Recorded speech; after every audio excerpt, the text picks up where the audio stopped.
104.5 The Team, your home for New York sports. And, of course, we're very proud to bring our fellow ESPN man on, SportsCenter Zone, John Buccigross. He is part of the coverage for the Frozen Four. He's basically Mr. Hockey. Like Bucci, you've become Mr. Hockey. It's an unpaid position, I can tell you that.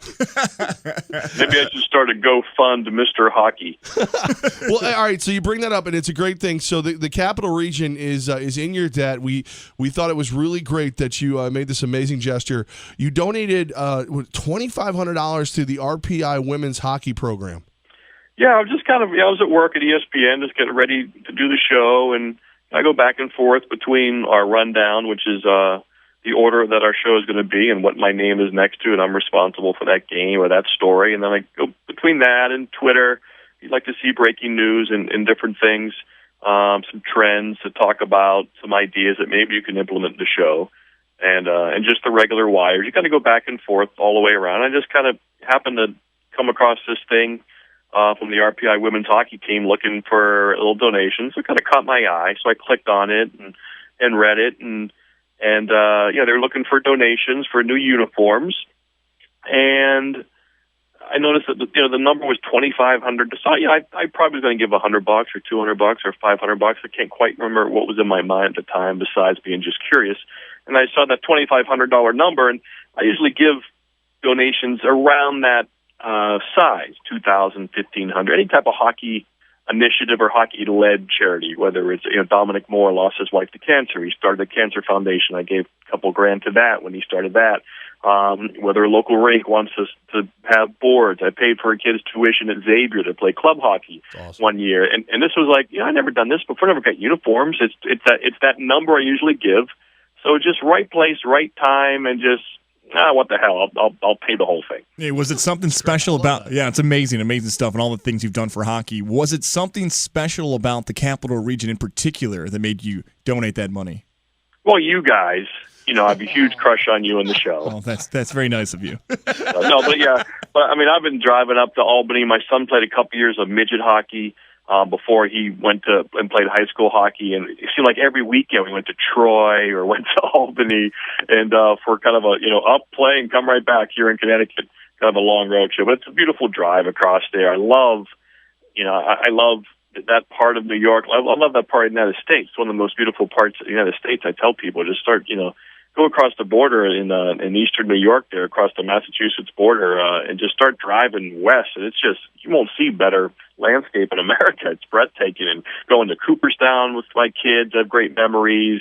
Just have a lot of great memories up there. And I love that part of the country and that part of this region that I live in. I almost consider it more New England than Connecticut. It feels more New England to me than Connecticut does, and at least Southwest Connecticut.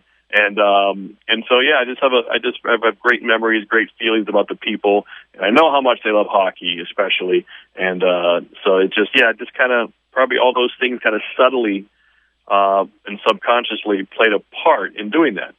John Buccigross with us, of course, SportsCenter, ESPN Zone right here on 104.5, the Team ESPN Radio. So let's talk Capital Region hockey, Union hockey. You're doing the Frozen Four. Can you see the Dutchmen getting back to it?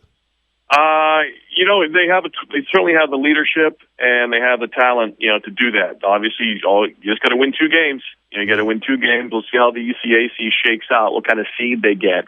If they get a 2 seed. And go somewhere, maybe stay east, either in Manchester or Providence in Rhode Island, where I'll be with Barry Melrose. The other 2 regions are in Cincinnati and Fargo, so I'm sure they would love to stay east, either in Manchester, New Hampshire, or Providence, Rhode Island. And if they can at least get to the finals, the ECAC, certainly if they won it, they would be right there as a 1 or a 2. We'll have to wait, see how things shake out. It looks like 2 is about the best they can do, but you never know what could happen. Some upsets from other teams who look like they could be 1s. Denver's going to be a 1 for sure. Probably Minnesota, Duluth. Then there's a little bit of an opening.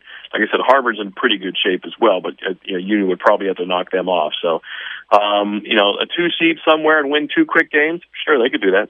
Over to the NHL ranks, Jack Eichel, Sabre fans here in upstate New York. How about his performance so far this season? Yeah, Eichel's really, unfortunately, the team is just really kind of off the radar. Haven't been very exciting or interesting.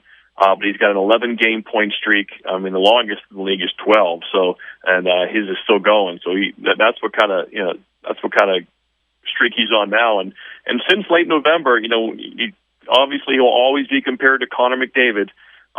Since right around Thanksgiving, just after Thanksgiving, they played the same amount of games and they have the same amount of points.